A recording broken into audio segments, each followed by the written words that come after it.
खुशियाँ हिंदुस्तान में मनती हैं। दूसरा कोई दल जीतेगा तो खुशियाँ पाकिस्तान में मनेंगी। इसके लिए आवश्यक है कि राष्ट्र हित को सर्वोपरि मानते हुए कमल का बटन दबाएं। बहुत ही मैं कहता हूं कि भड़काने वाला बयान है और गृह मंत्री जी की जैसी आदत है, ये उनके खिलाफ सख्त कार्रवाई करना चाहिए और तत्काल नोटिस देना चाहिए।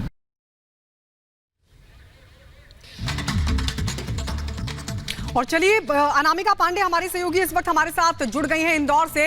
अनामिका, अभी आपने सुना कि क्या कुछ कहा नरोत्तम मिश्रा ने और दिग्विजय सिंह की तरफ से भी क्या कुछ कहा गया, लेकिन बड़ा सवाल यह है कि जनता आखिर किसको वोट देगी।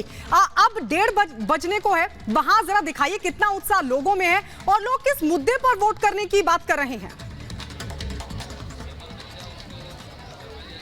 तस्वीर की बात की आपने गायत्री, तो तस्वीर में दिखा दूं यहाँ पर कि पूरा जो प्रेमाइसेस है अभी सुबह तक खाली था, लेकिन 12 बजे के बाद जहाँ तक आपकी नजर जा रही है लोग कुछ बैठे हुए हैं, अपनी बारी का इंतजार कर रहे हैं। कुछ लोग ऐसे हैं जो वोट कर चुके हैं और वो बता रहे हैं कि उन्होंने किस मुद्दे पर वोट किया है। कई लोग ऐसे ये भी बता रहे हैं कि किसको वोट किया, हालांकि हम ये नहीं जानना चाहते हैं किसको वोट किया है, हम सिर्फ इतना जानना चाहते हैं कि उनके मुद्दे क्या रहे हैं। मैम, आप वोट करके आ चुकी है? नहीं, अभी खड़े हैं, इंतजार कर रहे हैं। इंतजार कर रहे हैं। हाँ, कितना समय हो गया इंतजार? अभी तो 1 घंटा हो गया हमको। 1 घंटा हो गया। सरकार के काम से खुश हैं? हाँ, खुश है। क्या चाहते हैं, क्या खुशी है और क्या बदलाव और चाहते हैं? भाई सही तरीके से बदलाव हो, जो परेशानी है वो हल हो, हर जो दिक्कत है वो परेशानी पूरी तरह से हल होना चाहिए, बस। ठीक है, और कुछ लोग हैं संजीव, वहाँ आइएगा, मैं और भी लोगों से बात करती हूँ। देखिए, कुछ और लोग हैं यहाँ पर अपनी बारी का इंतजार कर रहे हैं। आप वोट कर चुके हैं या इंतजार कर रहे हैं? मैडम वेटिंग कर रहे हैं, काफी लंबी लाइन है। बहुत ज़्यादा लंबी लाइन है मैडम, परेशान हो रहे हैं, 1 घंटे से बैठे हुए। अच्छा, तो पिछला जो 10 नंबर पे जो स्कूल था, तो इसको ऐसे तो समझिए कि लोग जागरूक हैं और वोट करने के लिए आ रहे हैं ज्यादा से ज्यादा। जागरूक तो है सभी, जितने भी पब्लिक सब जागरूक है और इस बार अच्छा खासा वोटिंग का दिख रहा, सक्रिय है सभी लोग। क्या लगता है इस बार चुनाव में वोटिंग आज हो जाएगी? 3 तारीख को result. Madam wait and watch, result मालूम पड़ेगा। रिजल्ट मालूम पड़ेगा, 3 तारीख का इंतजार है आपको या फिर आज वोटिंग के बाद सब ओवर? हाँ सही है। क्या सही बताइए, जो भी होगा 3 तारीख का इंतजार है या सब? 3 तारीख का इंतजार। 3 का इंतजार है। आप क्या कहेंगे सर? किस विषय पर? क्या करने आए हैं यहाँ पर? वोट डालने आए तो बताइए, इसी विषय पर तो पूछूंगी मैं आपसे। क्या पूछो तो जवाब। अरे भाई, फिर वोट करने के लिए आए हैं, क्या चाहते हैं, बदलाव चाहते हैं, कैसा लग रहा है? इस चीज का बदलाव 70 साल में पहली वक्त तो बदला हुआ, अभी 14-15 साल में। 70 साल तक तो देश को लूटा, आप बोलते हैं देश बचाओ। तो अभी अच्छा लग रहा है? तो सवाल ही नहीं आता है ना, हिंदुओं की पार्टी है। अच्छा। राहुल गांधी की नहीं है। नहीं, कमलनाथ तो कहते हैं कि हम सब। नाक को छोड़ो उधर। मैं तो हिंदू हूँ, हिंदू को वोट दूंगा। आप बताइए।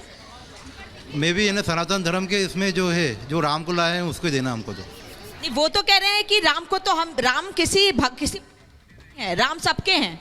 बाकी जो काम कर रहे हैं वो सबको दिख रहा है, तो इस हिसाब से तो उनको ही देना हमको, बीजेपी को ही नहीं। आप लोग इंतजार कर रहे हैं, आप कुछ कहना चाहते हैं? बिल्कुल, पूरे मध्य प्रदेश में और इंदौर शहर में स्पष्ट रूप में भारतीय जनता पार्टी की पूर्ण बहुमत की सरकार बनने जा रही है।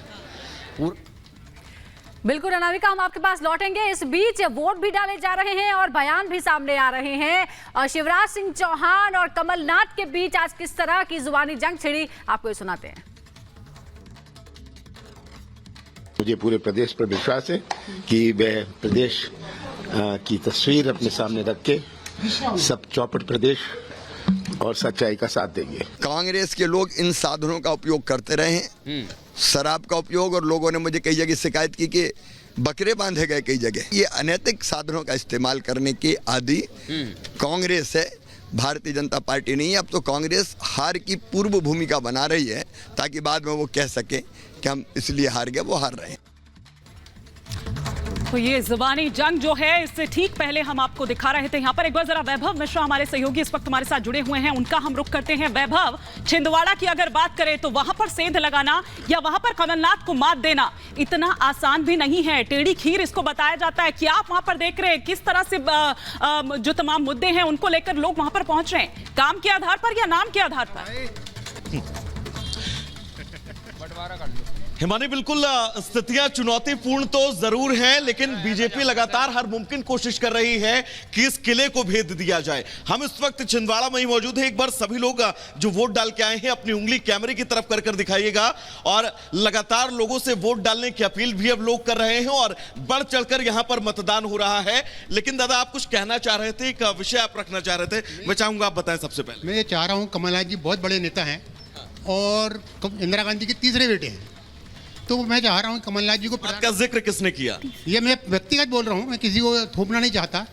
तो प्रधानमंत्री बनना चाहिए कमलनाथ जी को। तो तीसरे बेटे हैं, पहला था राजीव गांधी। मुख्यमंत्री कौन बनेगा? वो तो कांग्रेस कह रही है मुख्यमंत्री के तौर पर उनको। कांग्रेस में और भी लीडर, उनको मौका दिया जाए। हमारे यहाँ दीपक सक्सेना जी थे, विश्वनाथ ओक्टे जी थे। तो कमलनाथ जी वो पारा से जिसको चीजें सोना बन जाए। तो यदि छिंदवाड़ा को सोना बना दिए तो पूरा इंडिया को सोना बनाते थे। बड़ा सोना बन गया आपका? ये कमलनाथ जी बोल रहा, भाई हमको तो नहीं मालूम। तो रहने वाले यहाँ के, आपको लगता है सोना बन गया? मुझे तो नहीं लग रहा, क्योंकि मेरे को 15-20 साल में लग रहा है, इसलिए मैं बोल रहा हूँ इंडिया को सोना बना दे तो ज्यादा अच्छा है। सोना बना है छिंदवाड़ा की नहीं? अरे सोना क्या, ये तो मट्टी भी नहीं बना पाया कमलनाथ ने। और कमलनाथ आना भी नहीं है कमलनाथ में, बता रहा हूँ। बंटी भैया आ रहे हैं। अब बड़ा सोना बना है या नहीं? बिल्कुल नहीं, यहाँ तो पत्थर ही पत्थर है चारों तरफ। छिंदवाड़ा सोना बना है कि नहीं? कमलनाथ जी कह रहे हैं छिंदवाड़ा को सोना बना। सोने की बात नहीं है, देखो क्या है, इतना टाइम हो चुका है, उसको देखते हुए बाकी हमको भी ऐसा लगता है कि थोड़ा चेंज आना चाहिए। पब्लिक रुझान है, जिस टाइप से वोटिंग हो रही है उस हिसाब से तो यही लगता है कि बाकी अब बदलाव है। क्या मूड है आप लोगों का? धोखा देने की जो प्रवृत्ति कांग्रेस की रही है, उस धोखे में छिंदवाड़ा की जनता इस बार नहीं आ रही है। और छिंदवाड़ा की जनता ये समझ, गढ़ है कांग्रेस का। कांग्रेस कहते हैं कि छिंदवाड़ा को आप भेद नहीं पाएंगे, छिंदवाड़ा का किला अभेद है। कांग्रेस के धोखे को जनता समझ चुकी है। कांग्रेस 440 वोल्ट का धोखा है। छिंदवाड़ा की जनता ने इस बार पक्का मन बनाया है कि उनको नेता नहीं चाहिए, अपना भाई चाहिए, सेवक चाहिए, नगर का बेटा चाहिए। और बंटी